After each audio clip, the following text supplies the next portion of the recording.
Good morning friends. आज का हमारा टॉपिक है ग्रेटिंग। तो ग्रेटिंग जैसा कि हमने देखा, ये सिंगल स्लिट डिफ्रैक्शन हमने पढ़ा था, फिर डबल स्लिट डिफ्रैक्शन पढ़ा था। इसमें हम पढ़ते हैं बहुत नंबर ऑफ लाइंस, मतलब large number of lines available in very small region, तो उसे हम बोलते हैं डिफ्रैक्शन ग्रेटिंग। यहाँ पर मैं आपको एक एग्जांपल दिखा रहा हूँ, ये डिफ्रैक्शन ग्रेटिंग है, यहाँ आप देख पा रहे होंगे। तो बेसिकली इसमें जो है 1 इंच में लगभग 15,000 लाइनें। इसे मैं थोड़ा और क्लोजली व्यू आपको दिखाता हूँ, इधर से रिफ्लेक्शन भी दिखाऊंगा आपको। इस तरीके से देखिए आप,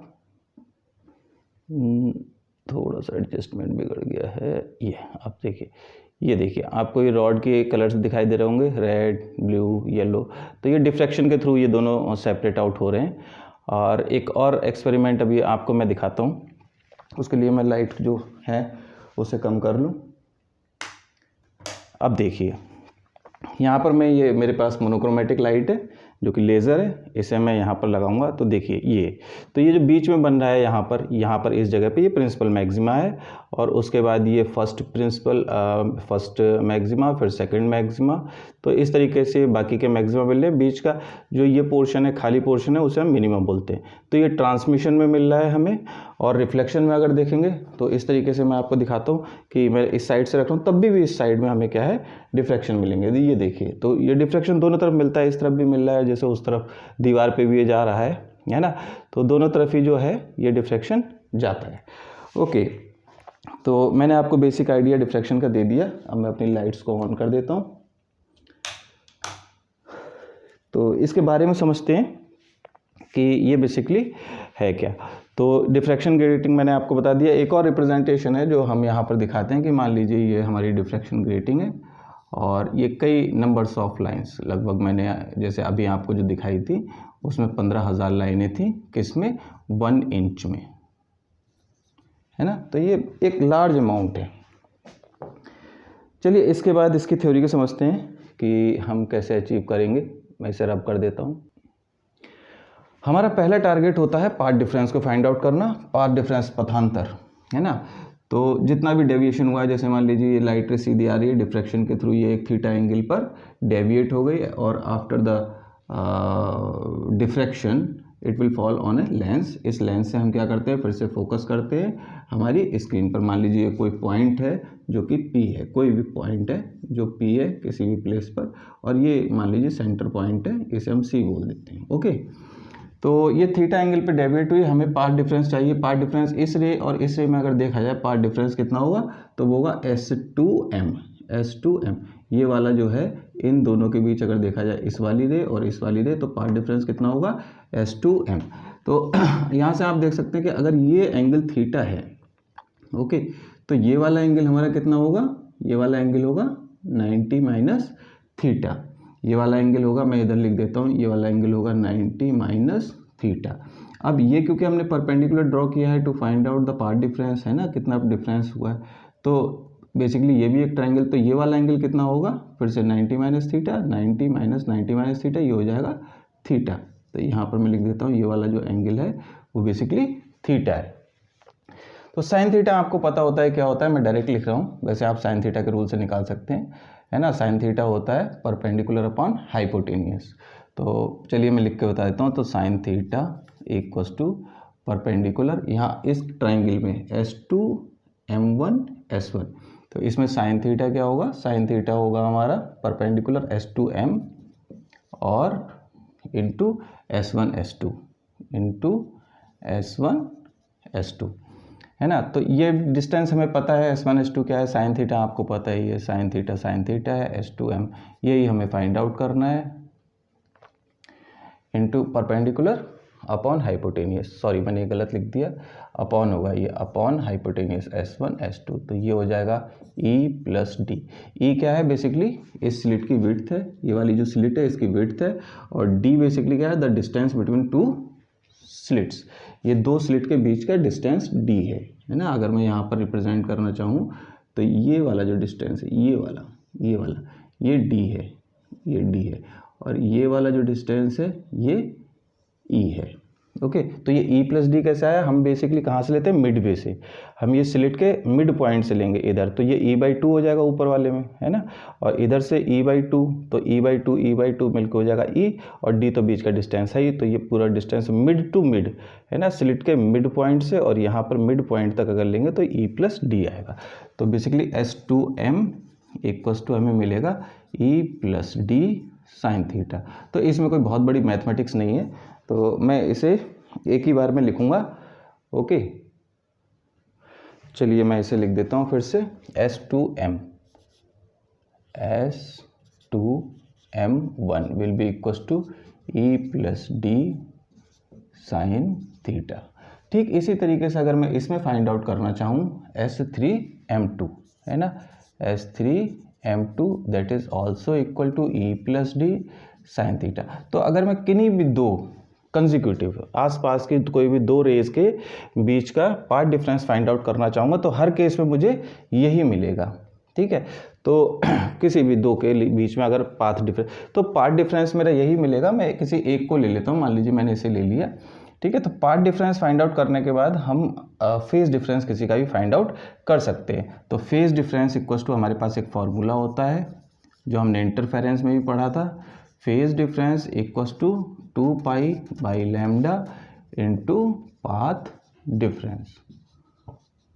ओके, तो 2 pi by lambda into path difference हमारा क्या है, ये e plus d sine theta. Simplification के लिए हम क्या करते हैं कि इस फेज डिफरेंस को 2 बीटा मान लेते हैं, से 2 बीटा ये हमने मान लिया, लेट, या फिर हम इसे से बोल देते हैं, से मान लिया 2 बीटा। तो हमारा फेज डिफरेंस क्या हो गया, ये बीटा ना लेके हम 2 बीटा लेते हैं, तो ये आगे चल के ईजी पड़ता है। अभी हम देख लेंगे कि किस तरीके से ईजी पड़ता है। तो ये हमें मिल गया phase difference basically 2 consecutive waves के बीच। चलिए मैं अब इसे आगे बढ़ते हैं। अब इसमें रिजल्टेंट एम्पलीट्यूड जो है वो कितना होगा, रिजल्टेंट एम्पलीट्यूड पी पर जो n वेव्स के थ्रू वो हमने लिखा है आर डैश, हमने आर डैश ले लिया, तो रिजल्टेंट एम्पलीट्यूड होगा हमारा R dash which is equal to R sine n 2 beta upon 2 upon sine 2 beta upon 2। यहाँ कैपिटल N क्या है, capital N basically N number of सॉल्यूट। जैसे मैंने अभी आपको ये एग्जांपल दिखाया था, इसका ये एग्जांपल था जहाँ पर 15,000 लाइंस पर इंच, मतलब 15,000 क्या है, N है, कैपिटल N। तो ये बेसिकली कहाँ से आया है, ये हमें पता है, हमने N हार्मोनिक्स के लिए जब पढ़ा था तो उसमें देखा था कि जो रिजल्टेंट है बेसिकली ये हमने माना था R इक्वस टू, मैं यहीं पर लिख दे रहा हूँ, R equals to A sine n delta by 2 over sine delta by 2। ये हम पहले डिस्कस कर चुके हैं। ओके, तो इसकी भी वीडियो मैं डाल दूंगा, आपको डिस्क्रिप्शन में मिल जाएगी। तो डेल्टा यहाँ पर बेसिकली क्या है, फेज डिफरेंस, ये डेल्टा फेज डिफरेंस है, ये वाला डेल्टा, जो कि हमने यहाँ पर क्या माना है, 2 बीटा। तो हमने डेल्टा की जगह क्या रख दिया, 2 बीटा। और n क्या है, ये कैपिटल N है इस ग्रेटिंग के केस में, तो इसकी जगह हमने कैपिटल N रख दिया, डेल्टा की जगह 2 बीटा रख दिया। तो अब देखिए सिंप्लीफाई हो जाएगा। ये क्या था, सबका एम्पलीट्यूड था। यहाँ पर एम्पलीट्यूड क्या है, ये, तो डिफ्रैक्शन की वजह से एम्पलीट्यूड कैपिटल R। तो ये 2 से 2 कैंसिल हो जाएगा, यहाँ पर 2 से 2 कैंसिल हो जाएगा। R की वैल्यू हमें पता है, तो R की वैल्यू क्या थी, R की वैल्यू थी सिंगल स्लिट के केस में A sine alpha over alpha, और ये हो जाएगा sine n beta over sine n beta over sine beta. तो ये हमें रिजल्टेंट इंटेंसिटी मिल गई कहाँ पर, एम्पलीट्यूड, सॉरी, रिजल्टेंट एम्पलीट्यूड मिल गया पॉइंट P पर। तो अगर मैं इंटेंसिटी फाइंड आउट करना चाहता हूँ तो इंटेंसिटी बेसिकली क्या होती है, इंटेंसिटी इक्वल्स टू एम्पलीट्यूड का स्क्वायर। तो इसका स्क्वायर कर दीजिए, तो इसका स्क्वायर हमें मिलेगा A square sine alpha over alpha, इसका स्क्वायर, और फिर इसका square sine n beta over sine beta का स्क्वायर। तो ये आपको मिल गई इंटेंसिटी एट पॉइंट P। तो जब हमें ये टर्म मिल जाएगी, अब हम इस टर्म को देखेंगे। बेसिकली ये क्या है, रिजल्टेंट एम्पलीट्यूड है ना, मैक्सिमम एम्पलीट्यूड। ये जो टर्म है, ये साइन अल्फा ओवर अल्फा, ये टर्म हमें बताती है डिफ्रैक्शन। ये टर्म किसके लिए है? डिफ्रैक्शन के लिए। और ये वाली जो टर्म है sine n beta upon n beta, ये टर्म क्योंकि एक से ज़्यादा हमारे सोर्सेज हैं, एक से ज़्यादा स्लिट्स हैं, और यहाँ हमारी मोनोक्रोमेटिक लाइट है या फिर सिंगल सोर्स ही है जो कई सोर्सेज में डिवाइड हो रहा है, इसका मतलब यहाँ पर इंटरफेरेंस भी हो गई होगा। तो ये वाली जो टर्म है बेसिकली किसे डिफाइन कर रही है? इंटरफेरेंस को। तो ये बेसिकली जो पूरी इक्वेशन है इसमें हमारा डिफ्रैक्शन भी और इंटरफेरेंस भी है, तो ये दोनों चीज़ों को डिफाइन कर रहा है। अब साइन अल्फा अपॉन अल्फा जो है वो हम ऑलरेडी डिस्कस कर चुके हैं सिंगल स्लिट और डबल स्लिट के केस में। तो हमें मैक्सिमम जो डिस्कशन यहाँ पर करना है, ये टर्म इस चीज़ का डिस्कशन हमें करना है कि इस पर किस तरीके से ये इंटेंसिटी डिपेंड कर रही है, sine n beta upon sine beta. तो चलिए मैं इसे रीअरेंज कर देता हूँ। हमारा पहला टारगेट होता है प्रिंसिपल मैक्सिमा फाइंड आउट करना। हमारा सबसे पहला टारगेट क्या होगा? प्रिंसिपल मैक्सिमा फाइंड आउट करना। प्रिंसिपल मैक्सिमा हम कैसे फाइंड आउट करेंगे? प्रिंसिपल मैक्सिमा के लिए ये टर्म को तो हम डिस्कस पहले ही कर चुके हैं, इस टर्म पे डिस्कशन करते हैं कि sine n beta upon sine beta. तो इसकी वैल्यू जब सबसे ज़्यादा होगी तो इंटेंसिटी की वैल्यू सबसे ज़्यादा होगी। तो इसकी वैल्यू कब ज़्यादा होगी? जब नीचे वाली क्वांटिटी कम होगी। जब ये अपॉन वाली क्वांटिटी कम होगी, जितनी भी कम होगी ये हमारी ओवरऑल वैल्यू उतनी ही ज़्यादा होगी।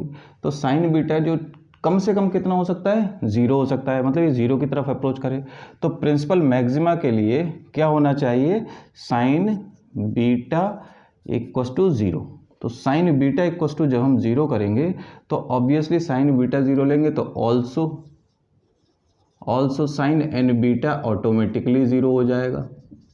तो ये वाली जो टर्म मिलेगी वो हमें क्या मिलेगी? 0/0। हमें क्या मिल जाएगा? 0/0 इंटेंसिटी इक्वस टू, ये इंडिटर्मिनेंट क्वांटिटी हो जाएगी। तो इंडिटर्मिनेंट क्वांटिटी को हम कैसे सॉल्व करते हैं? हम सॉल्व करते हैं डीएल हॉस्पिटल रूल के थ्रू। तो डीएल हॉस्पिटल में क्या करते हैं कि अगर मान लीजिए यहाँ पर कोई भी हम फाइंड आउट करते तो डी आई अपॉन डी बीटा, सॉरी ये नहीं करेंगे, डिफ्रेंशिएट करते हैं लिमिट लगा के। इसकी वैल्यू को हम क्योंकि 0/0 जब तक 0 ख़त्म ना हो तब तक हम उसे डिफ्रेंशिएट करते हैं। तो limit beta tends to, beta की वैल्यू क्या होनी चाहिए? बीटा की वैल्यू 0 कहाँ पर मिलेगी? n पाई पर। तो n बाई हमने यहाँ लिमिट लगा दी, और d/d बीटा ये साइन n बीटा पे आएगा ऊपर वाली टर्म पे, ऐसे ही नीचे आ जाएगा d/d beta sine beta. Differentiate कर दीजिए। डिफ्रेंशिएट करने पे हमें क्या मिलेगा? Limit beta tends to n pi, और ये मिलेगा n cos n beta over ये आ जाएगा साइन का कॉस बीटा। ओके, अब लिमिट लगा दीजिए। लिमिट लगाएंगे तो यहाँ पर ये n पाई के मल्टीपल कॉज में कोई भी एंगल होगा वो हमें देगा 1। ऐसे ठीक बीटा ये n पाई ये भी देगा 1। तो इसका मतलब इस ओवरऑल की वैल्यू हमें मिलेगी n 1/1। ये 1 हो जाएगा, ये भी 1 है, ये भी 1 है, तो ये हमें वैल्यू मिलेगी n। तो इंटेंसिटी हमारी कितनी हो जाएगी? बेसिकली ये I इक्वस टू, मैं दोबारा से लिख देता हूँ, intensity would be equals to a square sine alpha over alpha का स्क्वायर इंटू n स्क्वायर। ये हमारी हो जाएगी intensity. Condition for principal maxima. Condition कैसे फाइंड आउट करेंगे? कंडीशन हम फाइंड आउट करेंगे कि यहाँ पर हम देखेंगे, ये तो हमें इंटेंसिटी मिल गई। कंडीशन फॉर मतलब एंगल कहाँ पर होगा? तो sine beta equals to, basic शुरुआत हमने कहाँ से करी थी? 0 से। तो एंगल फाइंड आउट करने के लिए हमें इसे 0 ही लेना पड़ेगा। तो साइन बीटा इक्वस टू 0 लोगे, साइन बीटा इक्वस टू 0, तो ये बीटा इक्वस टू हमें मिलेगा प्लस माइनस n पाई। और बीटा की वैल्यू आपने फाइंड आउट की थी। क्यों? क्योंकि आपने जो माना था, तो आपने क्या माना था? 2 बीटा इक्वस टू, बेसिकली तो आपने माना था 2 beta equals to 2 pi by lambda into e plus d sine theta. ये हमने फेज डिफरेंस फाइंड आउट किया था, वो उसे 2 बीटा के इक्वल रखा था। तो ये अगर बीटा की वैल्यू निकालूंगा तो 2 से 2 कैंसिल आउट हो जाएगा, तो बीटा इक्वस टू मिलेगा pi by lambda e plus d sine theta equals to plus minus n pi. Pi से पाई कैंसिल हो जाएगा, तो e plus d sine theta would be equal to plus minus n lambda. तो जहाँ जहाँ पर ये कंडीशन सेटिस्फाई होगी वहाँ वहाँ हमें क्या मिलेगा, प्रिंसिपल मैक्सिमा, बेसिकली वहाँ वहाँ प्रिंसिपल मैक्सिमा मिलेगा। Basically n equals to 0 1 2 where n equals to 0 1 2 3 and so on. इस तरीके से आपको जो है यहाँ पर मैक्सिमा मिल जाएगा। सेकेंडरी मैक्सिमा फाइंड आउट करने के लिए हम क्या करते हैं, इंटेंसिटी को डिफ्रेंशिएट करेंगे विद रिस्पेक्ट टू बीटा और डी, और उसे हम 0 के इक्वल रख देंगे। तो चलिए हम करते हैं। तो d I over d beta must be equal to 0। तो मैं यहाँ से फाइंड आउट करता हूँ d I over d beta equals to, यहाँ पर मैं डिफ्रेंशिएट करूँगा तो ऑब्वियसली इनमें बीटा का फैक्टर तो है ही नहीं, तो ये सब चीज़ें इन पे कोई फ़र्क नहीं पड़ेगा।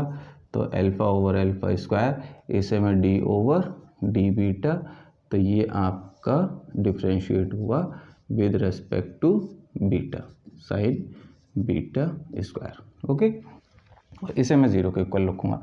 तो पहले चलिए एक बार डिफ्रेंशिएट कर लेते हैं इसे। ये आ जाएगा आपका a square sine alpha over alpha square. अब कुछ नहीं है, मैथमेटिक्स है बस। तो इसे डिफ्रेंशिएट करेंगे तो 2 sine n beta over sine beta, और इसे डिफ्रेंशिएट करेंगे तो इसे डिवीज़न वाला डिफ्रेंशिएशन लगेगा ऑब्वियसली। तो ये साइन बीटा को वैसे के वैसे ही रखेंगे, तो साइन बीटा रहेगा इनटू, इसे डिफ्रेंशिएट करेंगे तो एन आएगा बाहर, और ये हो जाएगा कॉस एन बीटा, फिर आता है माइनस, फिर इसे वैसा का वैसे ही रखेंगे साइन एन बीटा, और इसका डिफ्रेंशिएशन करेंगे तो ये हो जाएगा कॉस बीटा। ओके, और डिवाइड में क्या आता है साइन स्क्वायर बीटा, इसका स्क्वायर हो जाता है। ओके, इसे हम 0 के इक्वल रखेंगे। बेसिकली हमें क्या रखना है, d I over d beta for secondary maxima, d I over d beta must be equal to 0। तो इसे 0 के इक्वल रखेंगे इस पूरी इक्वेशन को। तो ये जो 0 होगा, या तो ये 0 होगा, या ये 0 होगा, या ये 0 होगा। ओके, 3 फैक्टर हैं तो 3 में से अलग अलग 0 रख के देखते हैं। तो ये 0 रखने का हम प्रिंसिपल मैक्सिमा सिंगल स्लिट के केस में डिस्कस कर चुके हैं। ये 0, इसे भी हम डिस्कस कर चुके हैं, ये भी 0 हम रख सकते हैं। ठीक है, तो ये भी हमें मिल जाएगा। ये भी हम अभी ऊपर वाली टर्म में, अभी इससे पहले जस्ट इसी डिस्कशन में, इससे पहले हमने इसे 0 किया था, डीएल हॉस्पिटल लगाया था। ओके, तो ये भी डिस्कशन हो चुका है। इस पे डिस्कशन करते हैं। तो चलिए इसे 0 रखते हैं, तो ये तो 0 हो जाएगा, साइन स्क्वायर बीटा बचेगी हमारी ये ऊपर वाली टर्म, तो इसे 0 रखना है बेसिकली, है ना। तो ये हमें क्या मिलेगा, तो sine beta n cos n beta minus sine n beta cos beta equals to 0। Okay, जब मैं इसे उस तरफ ले जाऊंगा तो ये प्लस में हो जाएगा, तो मैं यहाँ पर इसे ऐसे लिख सकता हूँ, ये हटाया और इधर इक्वल टू लगा दिया। ओके, ये इक्वल टू के उधर चला गया। अब अगर मैं इस टर्म को यहाँ पर ले जाऊँ, sine n beta upon cos n beta, और कॉस बीटा को इधर ले आऊँ, इस वाली टर्म को, है ना, यहाँ पर साइन इसके अपॉन में, तो ये टेन बन जाएगा। तो इसे देखिए, तो एन को मैं पहले बाहर निकाल लेता हूँ, एन ये हो जाएगा साइन बीटा ओवर, इसे नीचे ले आए कॉस बीटा इक्वल्स टू, इसे इसके नीचे ले जाए sine n beta over cos n beta. तो ये हमारा हो जाएगा n tan beta equals to tan n beta. ये हमारी इक्वेशन मिल जाएगी। तो अब हम इसे ज्योमेट्रिकल मेथड से सॉल्व करेंगे। बेसिकली हमें टेन एन बीटा की वैल्यू पता है, और हम इसे कैसे फाइंड आउट करेंगे चलिए उसे देखते हैं। तो इसे मैं रब करके ऊपर लिख लेता हूँ। चलिए अभी इसे देखते हैं। Basically tan theta equals to क्या होता है, टेन थीटा इक्वल्स टू होता है परपेंडिकुलर अपॉन बेस। तो अब हम एक ट्राइंगल बना रहे हैं, राइट एंगल ट्राइंगल। मान लीजिए ये हमारा राइट एंगल ट्राइंगल है इस तरीके से। ओके,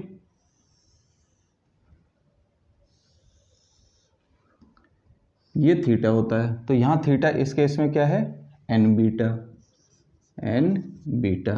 परपेंडिकुलर होगा ये, अगर मैं इसे इस तरीके से लिखूँ, ये परपेंडिकुलर, ये ऊपर वाली टर्म परपेंडिकुलर हो गई, बेस इसे मैं 1 लिख सकता हूँ, तो परपेंडिकुलर हो गया एन टेन बीटा और ये हो गया 1।